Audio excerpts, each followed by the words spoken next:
Hello, boys and girls. You're listening and watching Peter Talks Smackdown. Do you watch Smackdown? I most certainly do. And I'm here to tell you everything that happens on a fucking Smackdown every week. A lot of people don't watch Smackdown. I can understand why. That's why I'm here to tell you all about it. So you don't even have to watch it. But if you do watch it, and you have some ideas and wanted to look through some stuff and try to figure out things, you can just come here and hit that button right under there that says subscribe. And every week, every Saturday, you will get a review of WWE Smackdown. Good news on my behalf, I've actually changed out internet providers. I used to be with 4G Clear, that crappy piece of shit internet service.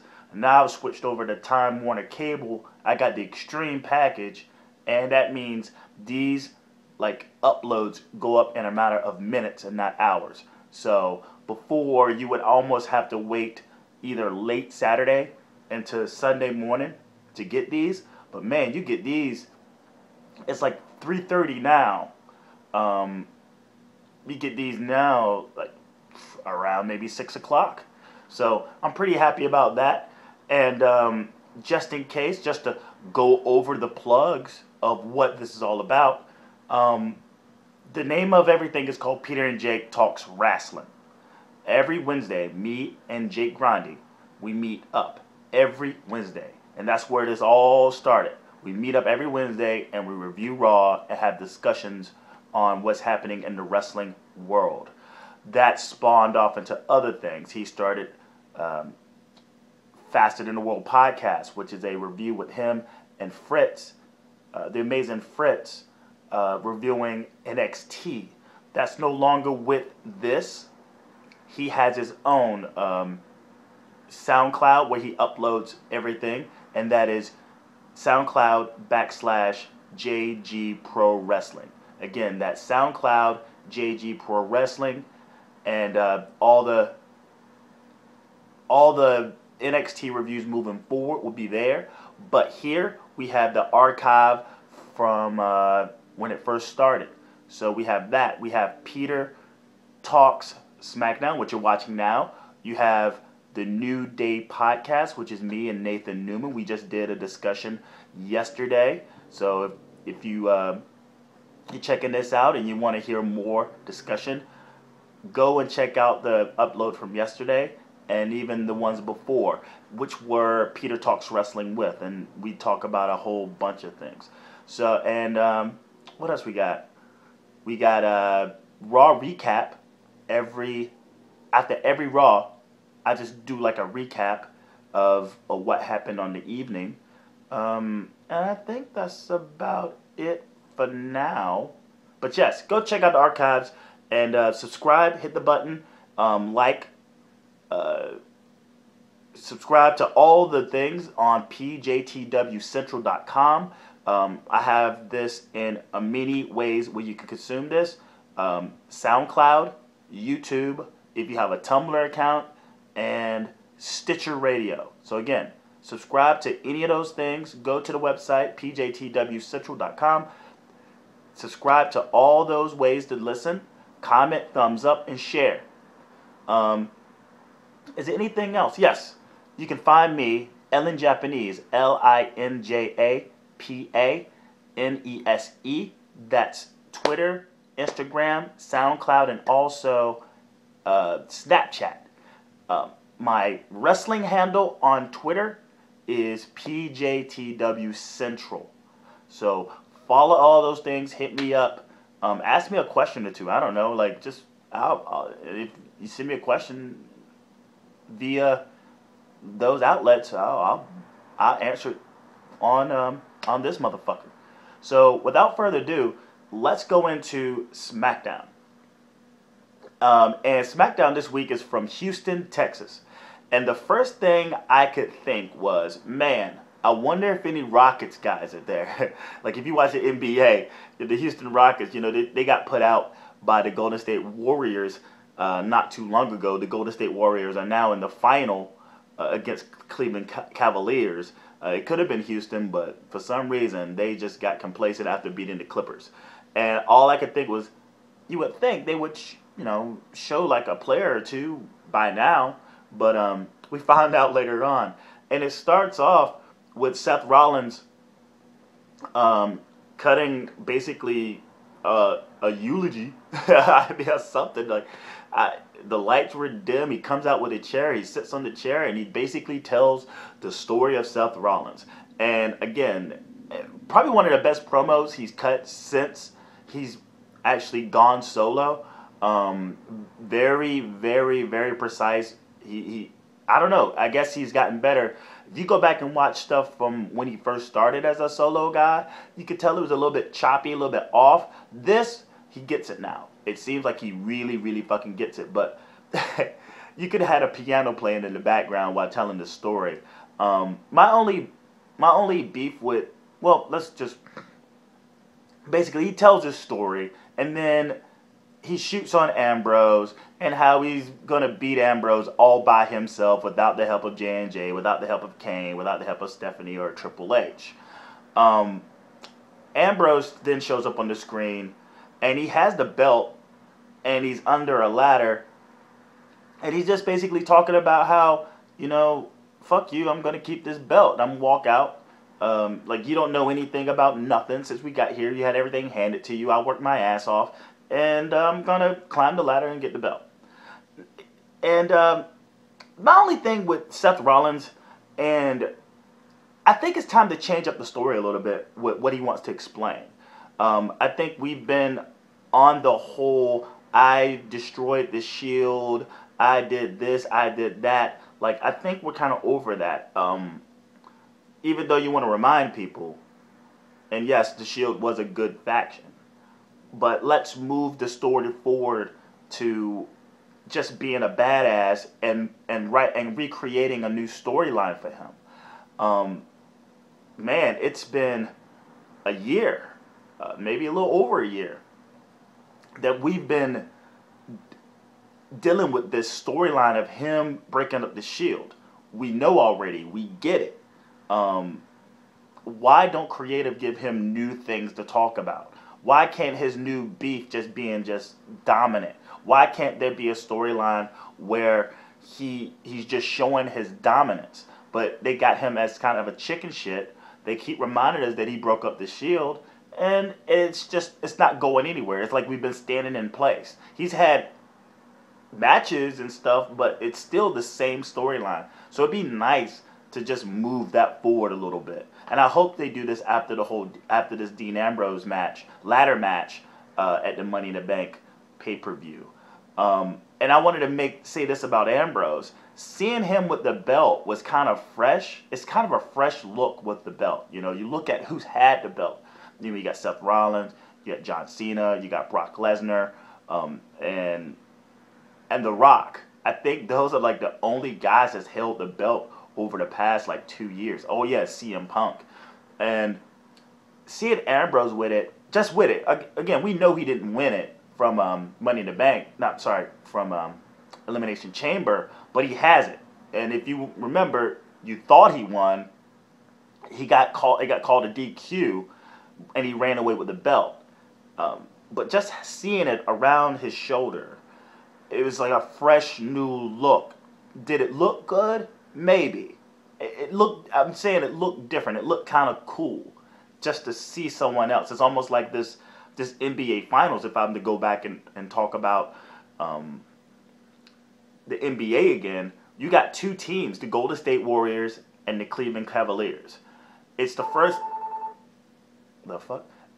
time in a very long time that a team other than the Heat or the Mavericks or the Spurs or the Boston or the Lakers. It's the first time in like years that we get two fresh teams in the NBA Finals. So that's how I feel about the Dean Ambrose. Next up, we get the Primetime Players versus the Ascension versus the Lucha Dragons in two things that I fucking hate going into, when talking about the WWE. It's the lack of fucking creative and a number one contendership. And it's all these number one contenderships. And I hate to go on this rant, but maybe you enjoy this. Number one contendership, number one contendership, number one fucking contendership. How about writing a storyline where the face or the heel with the championship is just going up against someone because they fucking hate each other? Huh? Because, hey, fuck you, I want that belt, you going down, sucker. Like, fuck you, you come take this belt from me, motherfucker. And then, boom, you got yourself either a feud over the belt or just a feud in general, right? Like, no, we got to have these fucking tournaments and all this crazy bullshit because creative doesn't know how to fucking write a feud out, like, oh yeah, how do we defend this title? Oh, let's just have a number one contendership. Weak sauce. And then on the other hand, it's like 2-in-1. It's a fucking triple threat. It's a triple threat fucking tag team match. For the number one contendership to the fucking tag team belts. Like, the New Day, for some reason, the New Day can't, as big a fucking heels they are, right? And they're doing this great job of being these, like, fucking awesome, annoying heels. These fucking over-the-top, babyface styled heels. That they can't just start a fucking feud with someone. That they can't just, like, the primetime players just can't come at them and just be like, yo, fuck you, we want the belt. No, just, it can't happen. And a fucking triple threat. 3 fucking groups. Yeah, you know how I feel about these triple threats. It doesn't leave anything to the imagination. It leaves nothing to the idea that this person or tag team versus this person or tag team can just get in the fucking ring and have it out. And you see who wins and you see who fucking loses. And whoever wins ascends and whoever loses descends. That's it. You remember the match. You know who's in it. Triple threat. It's just so fucking... It's just a clusterfuck. Again, triple threats were like something special one time. And if there was a triple threat, something was going down. Like, oh shit, like shit's going down. Now they hand out triple threats and fatal 4-ways like weekly. Like I think there's a fucking triple threat going on right now. Like, what the fuck? No one remembers these matches. And here we go with this crap with the number one contendership and a fucking triple threat between the Ascension, the Lucha Dragons, and the Primetime Players that I think respectively could have the titles, could hold the titles, and it'd be just fine. The way they've been tossing that fucking tag team around like a fucking wet fish. Like, who cares? But if they want to revamp the tag team division, you are sitting with not only the New Day, you also have these other fucking tag teams that would actually do well with the belt. They could. They honestly could. But you don't need to toss it around like a hot potato. Let a tag team hold on to it for a while. And then, you know what? Let's build a fucking feud. Let's write out an actual feud and get away from this triple threat. Get away from this fucking number one contendership shit. It's stupid. I digress. This whole thing has a lot to do with Titus O'Neil. And it seems that they've hit the go button on him. They just said, boop, you know what? We're gonna do a slow burn on showcasing this guy. I mean, it's gonna be eventual where he's gonna turn on fucking I don't even know his fucking name. I don't even care because it's not even about him. It's about Titus O'Neil. And him being this big, bad dude. He's this big, strong. He gets in on a hot tag and he fucking tears shit up. He has the stature. He has the build. He has the charisma. It looks like that maybe they're going to use him in a solo very soon. Darren Young is his name. Maybe we get a second turn on Darren Young. Or maybe Darren Young's like, hey, you know, I watched this show. And I remember you whooping my ass when I didn't deserve it. Now I'm going to return the favor because it seems it's all about you right now. And then you can have yourself a big-time babyface because it's very lacking in the babyface department. very lacking in the babyface department, and he could definitely be that guy. But he gets in there when he gets that hot tag, and yes, but this is a fun match. I mean, I'm not taking away from the match. I just think it's a fucking shame that it has to be a #1 contendership and a triple threat, right? It should be 2 teams in there fighting, and it should be a storyline to someone trying to get the belt, not thrown in this system, this conveyor belt system of how the WWE chooses its champions now. But he gets in that motherfucker. He clears house. This is Titus O'Neil. And he hits, the pump handle slam for the pin. I think with that, he's going to, I guess, what do I want to say? With the way that they're treating the finishers nowadays, the pump handle slam looks like definitely a move that you can kick out of. Okay, Titus O'Neil's a big dude. He puts that down on you, you're not getting up. But to the average person. But in the WWE universe, you're kicking out of fucking AAs. You're kicking out of fucking power bombs. You're kicking out of choke slams. You're kicking out of fucking like a lot of stuff. DDTs. And this pump as vicious and maybe as strong as it looks, it may need to be a second finisher. He has to have a move before that move to really keep the person down, right? I just see this pump handle slam not being as strong enough alone as a finisher. That's my only beef. But other than that, put that rocket ship on that sumbitch, let him go.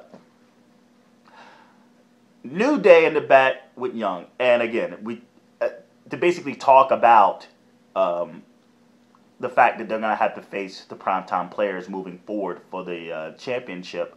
I hope they extend this feud for a while and not end up in another triple threat fatal 4-way. And honestly, I bet if Tyson Kidd didn't get hurt, this would have been a fatal 4-way. But I hope they keep this going for a while. This feud between the New Day and the primetime players. But they're in the back, and the New Day, again, talk about going from shit to sugar.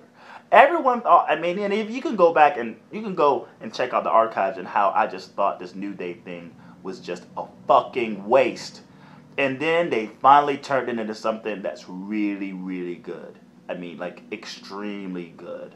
And to see, we've seen Big E as a heel, Xavier Wood, whatever. But Kofi Kingston, this is the first time Kofi Kingston's ever been heel. And it's pretty nice. But they're back there talking about how they're shooting on primetime players on, holier than thou kind of shit. Like, oh, they just want the money, And they got a new gimmick where they're like, hey, Well, anyway, Kane shows up, and I don't know what the fuck's happening with Kane. And maybe we find out later, but he shows up, and he puts Kofi Kingston in a match against Neville, and he walks off. And I'm just like, what the fuck what are you, Kane? Are you face or heel? Why are you running down all the heels? Like, what the fuck is your problem? It's like between him and JBL, like, these sumbitches can't make up their mind on what character they want to have. We get Ryback versus Stardust. You know how I feel about this. Ryback, this is his first match with the Intercontinental Championship around his waist. He won it at the Elimination Chamber. Apparently it was supposed to have been Sheamus. I said it was going to be Sheamus that win that motherfucker, but he didn't win. They threw it on Ryback. Apparently before the match, they were going to put it on Sheamus, but I guess they have bigger and better plans for him. Maybe he's going to be in the WWE World Heavyweight Championship title contention very soon, but they decided not to put the fucking belt on him. And now we have Ryback, feed me more, babyface, pump up, no more Goldberg chants, man. None, they're gone. See ya, unless you're just a jerk. And poor Stardust. Ryback makes short work of Stardust. He destroys him. We move forward. And you remember at the beginning of this, like 19 minutes ago, where I said, were there any Rockets, like Houston Rockets guys in the arena. Yeah. And guess who it was? I give you... Never mind, I just tell you. It was fucking Dwight Howard. Of any and all the people that was going to be at that WWE thing, anything, you know that fucking son of a bitch is going to be there. Now, if you don't know Dwight Howard, he's a very self-absorbed guy. It's all about him. And any time that he can get a spotlight on his ass, he's going to find it and he's going to draw it towards him. So he's in the front, you know, flexing. And all I can think is, you know, not going back on some like Karl Malone type, like Dennis Rodman type shit. But Dwight Howard has been involved in the WWE angle before. Like, he has. And I could see him doing this again. Actually, I could see after his fucking, after he's done with the NBA, I mean, like, seriously, I could see him in the WWE as a, you know, a comedy figure. He's a big goofball. But I imagine he's a huge wrestling fan. He is a huge wrestling fan. And he's a big motherfucker. And he's, you know, his whole thing, he's a big fucking cartoon anyway, so why not become a goddamn WWE superstar? They would come in with open arms and make him, you know, do some shit. But I guess we're waiting for an angle between him and maybe Sheamus or Titus O'Neil or some shit like that, because that's a big boy. And, yeah, so never mind. I move forward. I just wanted... Why wasn't anyone else with him? Why is he by himself? He doesn't have any friends. Dwight, do you not have friends? Really? You know, Copeland, when they came to Indiana, Copeland had fucking Teague with them. They're hanging out. They chilling. They at the WWE event. Where the fuck are your teammates? You couldn't find one teammate? Jesus. Got Paige with Young, and it's an interview on the ramp. And basically, the whole point of this whole thing is to basically explain how the Bellas are holding the Divas division back. Or like, give Divas a chance, this, that, and that. No. No one's holding the Divas division back. The only people holding the Divas division back is the Bellas. And she's, you know, sour grapes about losing the Twin Magic, obviously. I fucking hate that the Twin Magic thing had to show back up of all since the Naomi feud and them being cheered as baby faces when no one ever said that they were baby faces.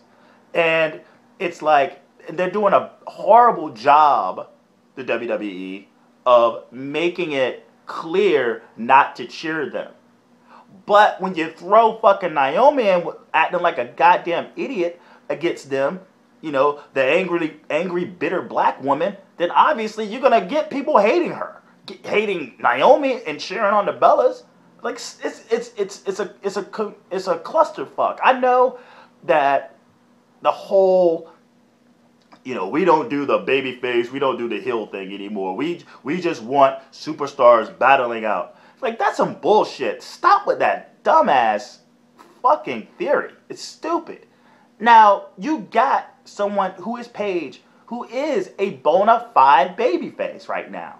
Bona fide. She's running with the whole gimmick of, I try to be different. You don't try to be different, by the way. If you are different, if you are unique, it's nothing that you strive to be. It's a centrifugal force. You just are. You know? You just are different. You don't become different. All right? So that was the only part of her promo that really got to me. Like, chill with this, like, I'm different thing. I mean, you got people who want to showcase how they're different so fucking much, but I don't see those people as different. If everyone's acting different, then they're all the same. It's the people that actually don't act different that are the different ones. Jesus. But going into, I don't know if she's requested another shot at the belt. Again, we do have Money in the Bank next week, and maybe they'll just do it there with Brie Bella not at the ring. So it'll be a clean victory for either Paige or Nikki. One will have to see. Again, they really need to fucking just overhaul that fucking Divas division and just get rid of the Divas name and just make it the women's division and bring up some motherfucking girls from NXT and just give them some solid shit. And only then the Divas will have a chance if they're not Divas any fucking longer. We got Harper and Rowan in the back, and they just cut a promo about, like, you know, y'all, like, shat on us, and now we're coming to destroy everyone. And we'll only see what's going to happen. Oh, let's just pray that Bray Wyatt shows back up, because he's done. You know, you pour, but right here, pour a little bit out for Bray Wyatt, because he's donezo's. He now needs Harper and Rowan big time. Owens, he comes out, man. He's catching on quick. He's catching on quick to the fans.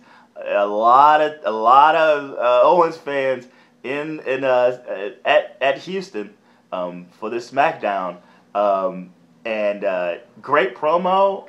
I mean, it's still sort of weird. It's still sort of surreal. His existence in the WWE, the fact that he beat John Cena clean, and now, you know, he's signed to the main roster again. Like, I look at him and I go, man, you know, 20 years ago, this guy would have been a jobber. You know, just his look. And you know what? I'm sorry, anyone watching this or listening to this, or Owens fans, pipe down. I'm not dissing him. I'm just saying, there's been a huge change in how the WWE talent has been presenting itself. And I think if I was to pick out the epitome of it right now, it used to be Daniel Bryan.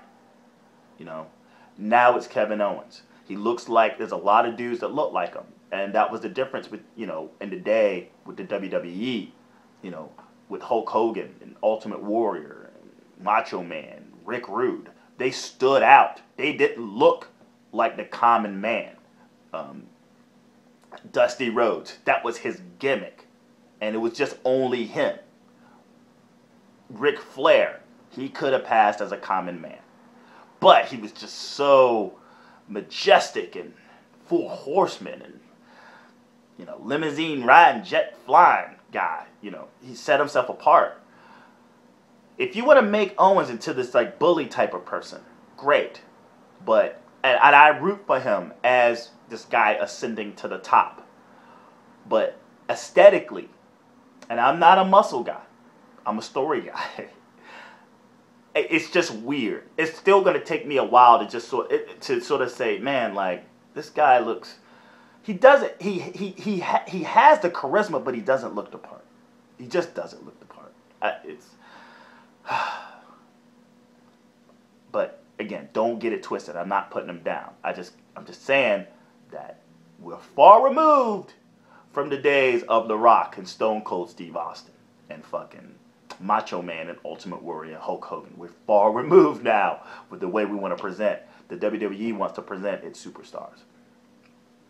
But he talks about Cena. He shoots on Cena, and he's saying, you know, basically, you're a delusional man. He brings up his kid again and how his kid roots for Cena, right? He's 7. He knows no better. This Cena crap, this hustle, loyalty, respect, it's all hogwash. It's all bullshit. The world is cruel. The world will chew you up and spit you out. And those laurels, that hustle, loyalty, and respect, you're naive. You're delusional. And you're putting this on these kids. You're setting them up for failure in the real world, basically. And I'm going to whoop your ass at Money in the Bank like I whooped your ass in Elimination Chamber. And I'm going to crush those laurels.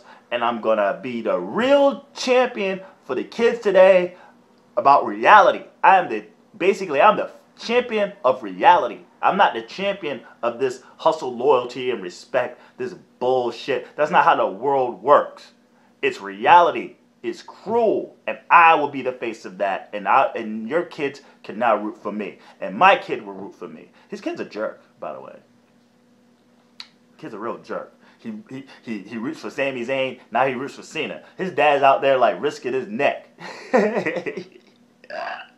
And he doesn't appreciate shit. That little fuck. Yeah. Poor Owens. He's a good dad. And he's getting shat on by his own kid. So So he's like, well, fuck it, like, I'm here. So here, I'm going to do like an NXT Open Challenge. And if you want some, come get some. The champ is here. Basically, picking on Cena. And out steps the Long Island IZ, Zack Ryder. And a lot of him on TV as of late. He went up against Cena in Long Island and a couple of other things. Is he getting a push at some point again? Or he's just a jobber? He actually came to Greensboro not too long ago. I forgot who he fought. But they're putting him out there. I just thought they were going to change his music. I thought they actually made that radio song. I thought they made it a little edgier. They kind of like I thought they dolphed it up a little bit, like making it more edgy. But no, it's still like kind of sappy, and he comes out, and Owens makes real short work of this dude. Yeah, he beats him with the pop-up powerbomb, and then you thought he was just going to kind of walk out the ring, but that didn't happen. He crushed him again with a cannonball in the corner, and then hits him with a second pop-up powerbomb as the crowd in the back screams one more time. All right. Again, we got some Owens fans, and they're going to become bigger than life moving forward. Sheamus in the back with Young, and he shoots on Reigns, and I don't know what the fuck he's talking about. Neville versus Kofi, which is the match that was set up from Kane in the back after the Triple Threat number one contendership match for the World Heavyweight Championship Tag Team belts and shit. So this is a great match. This is what the cruiserweight. This is go back to fucking Nitro cruiserweight matches, and this is what it is. It's a fun match. You got two high flyers. You got Kofi Kingston. You got Neville. Adrian Neville. And man, go and watch the match. It's a great match. Everything's on point. The involvement from Big E and Wood, how Neville's moving in the ring, how Kofi's moving in the ring, just fundamentals, and just you know who to cheer, you know who to boo. You see some great spots. You see the involvement of Big E and Wood, and like Neville wins with a roll-up, like a sit-down roll-up. It escapes from getting his ass whooped by the New Day. Just fun match. Like, for those who watch, like, Lucha Underground and stuff, like, this could have easily been on Lucha Underground with all the high-flying and stuff. Just those two work really well together. I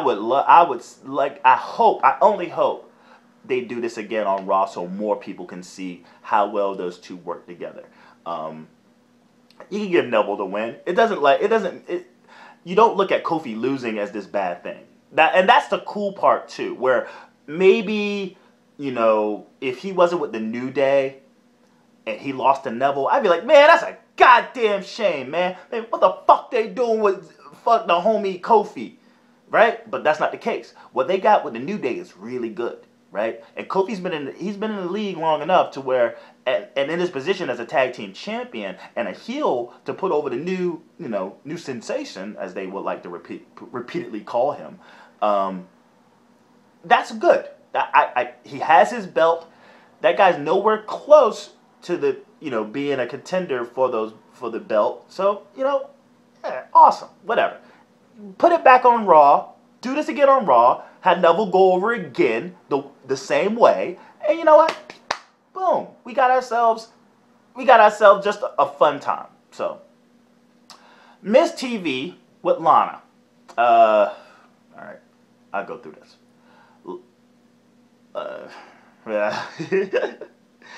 Miz just basically calls out Lana for dropping Rusev because he lost to Cena and he has a bum wheel, and now the business side of this is that you hightail it out and sort of attach yourself to someone who's on the ascend.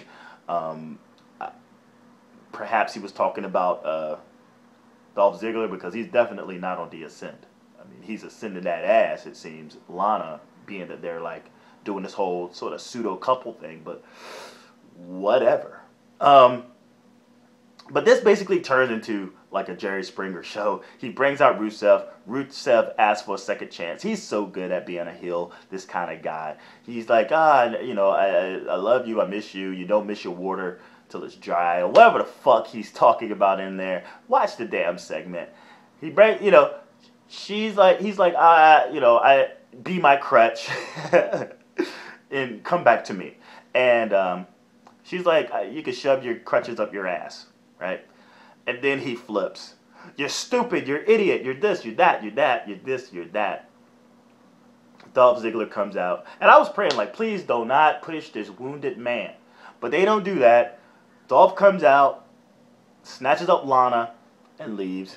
And leaves Rusev in the ring to basically talk shit and sour grapes. This main event, Sheamus versus Roman Reigns. I think I was staring at my phone the entire time, just going over Tumblr and Facebook and Twitter.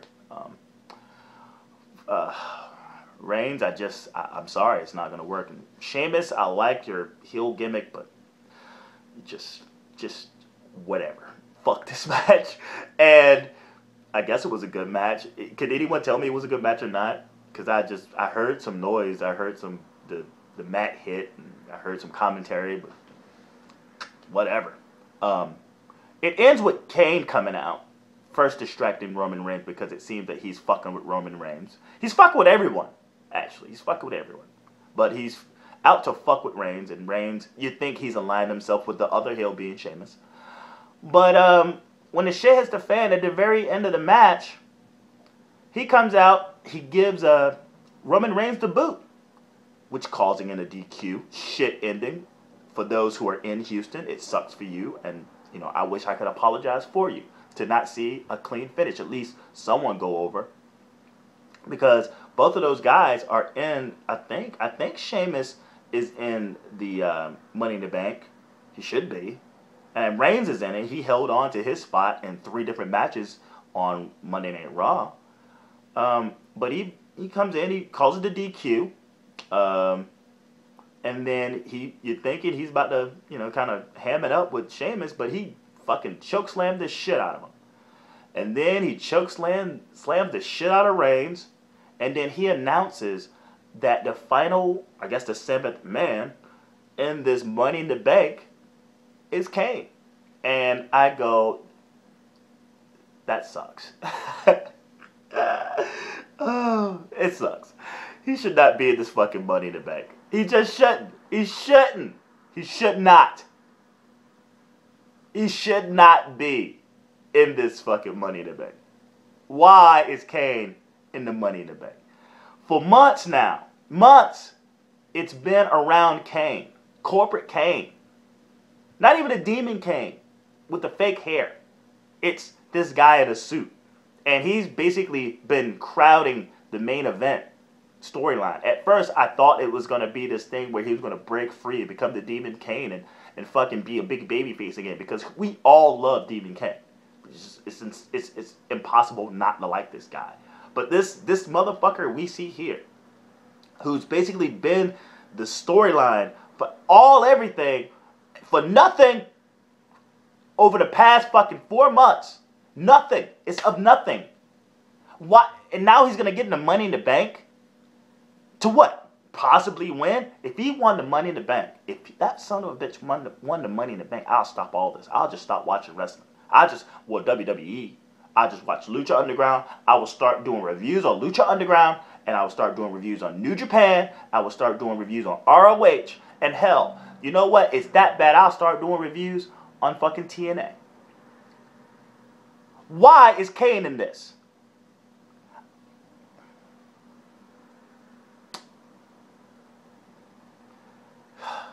It makes no sense to me. But that's how fucking, that's how SmackDown ends. And I want to thank you so much for listening. Again, if you're on SoundCloud and you're listening, thank you. If you're on YouTube and you're watching, thank you for watching and listening. Hit the subscribe button. Find me at Ellen Japanese. LinJapanesc. That's Twitter, that's Instagram, that's SoundCloud, and that's Snapchat. PJTW Central, that's Twitter.